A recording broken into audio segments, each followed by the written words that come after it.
అంటే మీకు ప్రోమోస్‌లో గానీ, ప్రమోషనల్ కంటెంట్‌లో గానీ జాతకాలు, ఈ వాస్తు, నంబర్ గేమ్ ఇదంతా చూపిస్తున్నారు కదా! ఇదొక్కటే ఉంటుందా? దీన్ని బియాండ్ ఏమైనా ఈ సినిమాలో ఉండిపోతుందా? బేసిక్‌గా జాతకం నమ్మితే చాలా మంచి జరుగుతుంది. లేకపోతే నమ్మకపోతే ఇలా అయిపోతారు.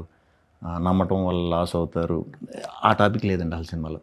ఫస్ట్ జాతకం, ఈ న్యూమరాలజీలని చాలామంది నమ్ముతారు. ఒక 50% పైనే ఉన్నారు నమ్మేవాళ్ళు. నమ్మని వాళ్ళు ఉన్నారు.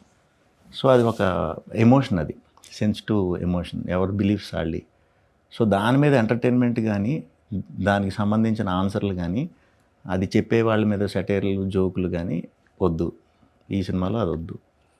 Only characterisation. అలా జాతకాలు నమ్మే ఒక కుర్రాడు, న్యూమరాలజీని ఫాలో అయ్యే ఒక కుర్రాడు కథ మనం చెప్తున్నాం అంతే.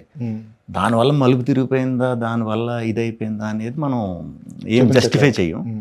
బట్ అవి నమ్మటం వల్ల కొన్ని కొత్త అనుభవాలు, ఇప్పుడు ఇటు వెళ్ళొద్దు, ఇవాళ నీకు మంచి రోజు కాదంటే ఇటు వెళ్ళాడు, ఇటు వెళ్ళటం వల్ల ఏదో మంచిది దొరికింది. సో అది రూట్ అవుతూ ఉంటాడు తప్పితే దాని డీప్ అయితే మనం వెళ్ళలేదండి. పైనే లైటర్గా ఒక మంచి లవ్ స్టోరీ వెళ్ళిన తర్వాత ఫ్యామిలీ డ్రామా కింద తిరుగుతుంది. సో అక్కడి నుంచి మళ్ళీ ఎంటర్టైన్మెంట్ ఎక్కడ మిస్ అవ్వదు. అలా నవ్వుకుంటా స్ట్రైట్ నరేషన్. ఎక్కువ మనం ఏమి ఇది అవ్వక్కర్లేదు.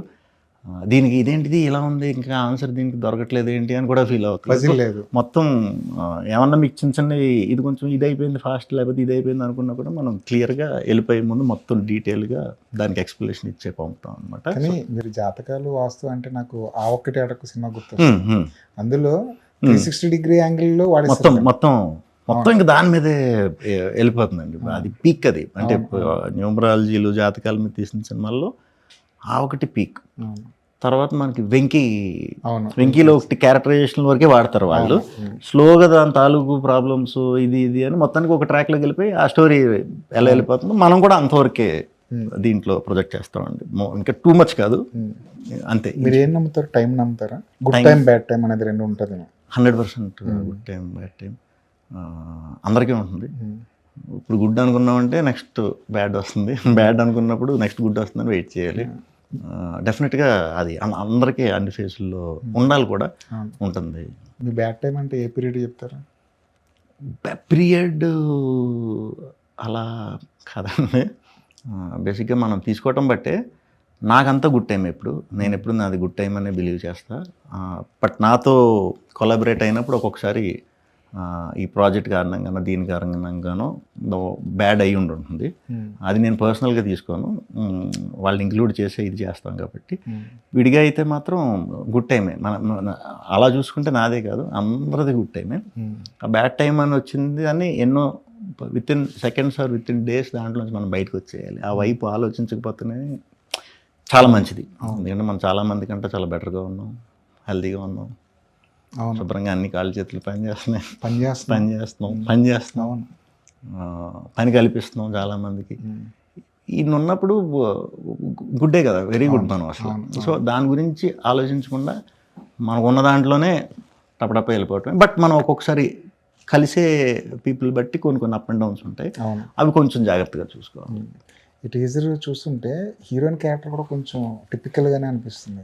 హీరోయిన్ చాలా మంచి క్యారెక్టర్ అండి, చాలా మంచి క్యారెక్టర్. ఆ అమ్మాయి కూడా కొత్త అమ్మాయి, 2 సినిమాల ఎక్స్పీరియన్స్ చాలా బాగా చేసింది. తెలుగు వచ్చేసింది. నేర్పించారా తెలుగు? లేదు, ఆ అమ్మాయి 2 సినిమాలు చేసి నేర్చుకొచ్చింది. ఒక 4-5 పేజీల డైలాగులు ఉన్నా కూడా నన్ను ఎక్కువ ఇరకాటంలో పెట్టే క్యారెక్టర్, స్ట్రాంగ్ క్యారెక్టర్. సో గమ్ముని మనం అలాంటి ఉన్నప్పుడు నాకు మీరు గత సినిమాలు చూసిన ఏదో డైలాగులు వేయటం, ఏదో ఒకటి చేసి మనం ఇది చేస్తూనే ఉంటాం. బట్ అమ్మాయి సినిమా అంతా తొక్కుతూనే ఉంటుంది అనమాట. సో చాలా బాగా చేసింది ఆ అమ్మాయి కూడా ఈ క్యారెక్టర్. ఈ సినిమా అంతా చూసిన తర్వాత ఫాదర్ సన్ ఎమోషన్ కూడా గురించి కూడా మాట్లాడుకుంటారా? లేదండి, సింపుల్, అదంతా సింపుల్ వేలో. మెయిన్ అమ్మాయి తాలూకా ఇవి, వీళ్ళ లవ్, ఇంతే ఉంటుందండి. అంతా కూడా ఎంటర్టైన్మెంట్ వేలో వెళ్ళిపోతుంది. పెద్ద ఫాదర్లు ఇలాగా, మదర్లు ఇలాగా వెరీ లైటర్ వేలో ఉంటుంది అదంతా. అది నెక్స్ట్ సినిమాల్లో మళ్ళీ